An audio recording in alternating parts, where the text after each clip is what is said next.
This Israeli checkpoint near Nablus in the occupied West Bank is closed, at least for now.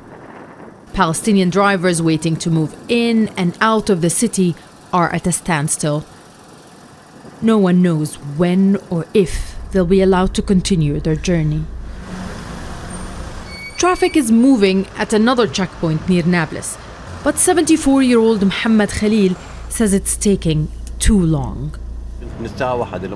Last week I spent 3 hours at this checkpoint, so by the time I arrived to my destination to drop off the shipment, it was too late and the stores were closed.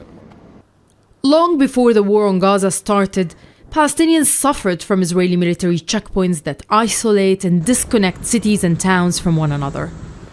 As the Israeli assault in Gaza increases, so does the number of Israeli obstacles in the occupied West Bank. New gates have been installed. Israeli soldiers hold the keys, with no restriction on Israeli cars moving in the occupied territory. Rights organizations say before the war there were around 77 activated and manned checkpoints. After the war, more than 500 checkpoints were reactivated and around 140 new ones established.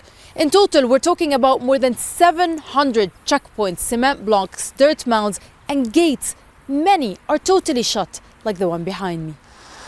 Omar El-Bourini is a go-to taxi driver for road knowledge in the occupied West Bank.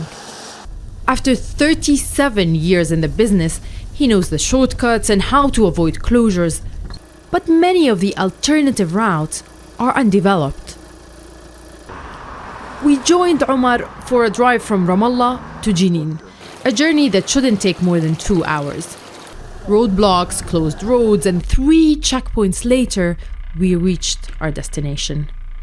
A journey which took us twice as long, more than 4 hours, not 2.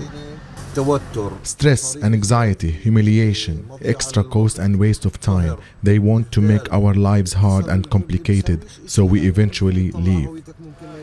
The alternative routes mean being stuck, being blocked, being frustrated. It resembles much of the Palestinian story, a life spent in waiting. Nida, Ibrahim, Al Jazeera, the occupied West Bank. Make sure to subscribe to our channel to get the latest news from Al Jazeera.